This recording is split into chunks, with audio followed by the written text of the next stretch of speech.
Hello everyone एया देखिसेने आमार घरत चागे एबार पानी हुमाबो नाजानो की हबो की करिम की नकरो एको गम पोৱা নাই। আমি অকনমান ওলাই গৈছিল, ওলাই গৈ আহি দেখিছো নলা একদম ৰাস্তা পানীয়ে চুই গল আৰু ভয় লাগিছে কাৰণ এফালে মথাৰি ভঙা কথা আমি শুনি পাইছো টেঙা ঘাটত। সো আমি এতিয়া অকনমান কেয়াৰফুলি থাকিব লাগিব আৰু আপোনালোকো কেয়াৰফুলি থাকিব কাৰণ কোট কেনেকৈ পানী হৈ গৈছে কোনো একদমই গম পোৱা নাই কাৰণ সবতে এবিলাক খুলি দিছে পানী গেট বিলাক সুইচ গেট বিলাক। সো পানীটো হৈ গৈছে এফালে আমাৰ চুতালতো পানী হৈ গল কাৰণ আমাৰ ড্ৰেইনৰ নলা ড্ৰেইনত হৈ গৈছে কাৰণে আমাৰ ঘৰৰ ভিতৰ বাউণ্ডাৰীত এয়া পানী আৰু এয়া আমাৰ ৰাতিপুৱাৰ দৃশ্য। আগদিনাখন ইমানটো হৈছিল কিন্তু পাঁচদিনাখনলৈ এয়া পানী দেখিছেনে ইমান বেছি পানী হৈ গৈছে, সাংঘাতিক ধৰণে পানী বাঢ়িছে, বহুত বেছি ভয় লাগিছে কিন্তু উপায় নাই কি কৰিব। পানী মানে যাবলৈ ৰাস্তা নাইকিয়া হৈ গৈছে, নয়ে মানে লুড ল'ব পৰা নাই পানীৰ সেইটো কাৰণে। কাৰণ হেল্ল' এভৰিৱান গুড মৰ্ণিং। আজি হ'ল নেক্সট দিনা আৰু ইমান বেছি পটককৈ পানীটো বাঢ়িছে নহয় ৰাইজ। মোৰ দেখিয়ে মানে ভয় লাগি গৈছে কাৰণ মোৰ জীৱনৰ প্ৰথম অভিজ্ঞতা। মই ওচৰৰ পৰা বানপানী কি বস্তু আজিয়ে প্ৰথম দেখিছোঁ, এইবাৰেই প্ৰথম দেখিছোঁ। মানে মাহঁতৰ তাততো এইবিলাক পানী চানী নহয় আৰু এইটো মানে আচলতে নলাবিলাক জাম হৈ গৈছে কাৰণে পানীটো হৈ গৈছে। আমাৰ পানী প্ৰায় 8 ওচৰ পাৰ হৈ গ'ল আৰু অকণমান হ'লে আমাৰ ভিতৰত সোমাব পানী আৰু আমাৰ ভিতৰত সোমোৱাৰ লগে লগে কি হ'ব আমি সেইটো একদম গম নাপাওঁ।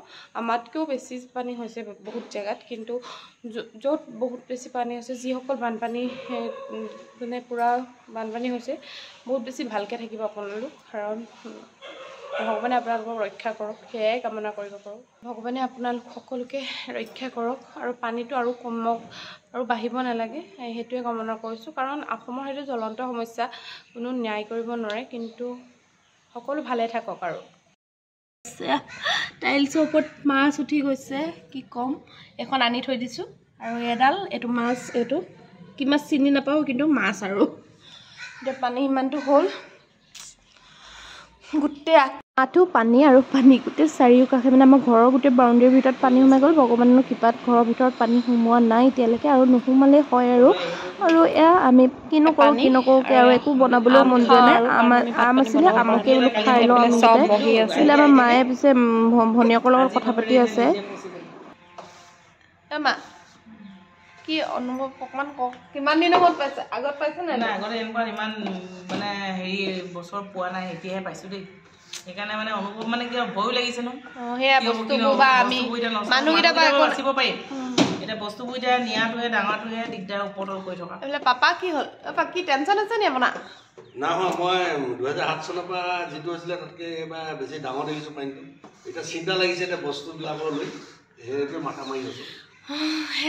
আমিতো একণতে অকণমান আমি ইমানকণ পানীতে আমি চিন্তা কৰিছোঁ ন। ইয়াতকৈও মানে মাজুলীত কি হৈছে এতিয়া হাহাকাৰ অৱস্থা। মাজুলী বুলি নাই চবতে হৈছে বা মাজুলীতো মথাউৰি ভাগিলে পানী চফা হৈ আছে।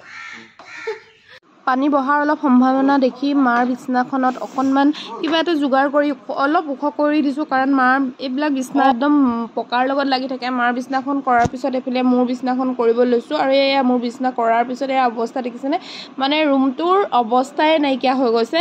কি কৰোঁ কি নকৰোঁ। আমাৰ যে সঁচাকৈ মই ভিডিঅ'খিনি কৰি আছোঁ, এডিট কৰি থকা সময়ত ভাবি আছোঁ আমাৰ এনেকুৱা হৈছে, আমাতকৈওতো দুৰৱস্থা হৈছে। সকলো ভালে থাকক, প্ৰভু ভালে ৰাখিবা সকলোকে আৰু কামনা কৰোঁ যে অসমৰ এই বানপানী সমস্যাটো কোনোবা এখিনি সময়ত একেবাৰে নাইকিয়া হৈ যাওক। নে কি কয় আপোনালোকে কমেণ্ট এটা কৰিবচোন।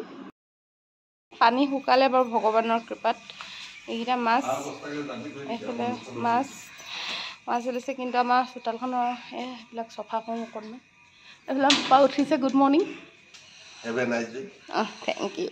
আৰু এতিয়া পানী শুকোৱাৰ পিছতো গম পায় আৰু কিমান লেতেৰা গোন্ধায় আৰু এইফালে সেইকাৰণে মই ভাবিছোঁ পাপাই মানে পানী মাৰি আছে আৰু মই পটাপট ঝাৰু মাৰিছোঁ। আমাৰ মাৰ পিছে অকণমান ভয় দেই, মায়ে মানে বাৰাণ্ডাৰ পৰা চাই আছে। মায়ে কৈছে মই নাযাওঁ দেই ভয় লাগে বোলে। মাৰ মানে জোকলে কেঁচুলে এইবিলাকলৈ ভয়, মোৰো জোকলে ভয় লাগে বাৰু।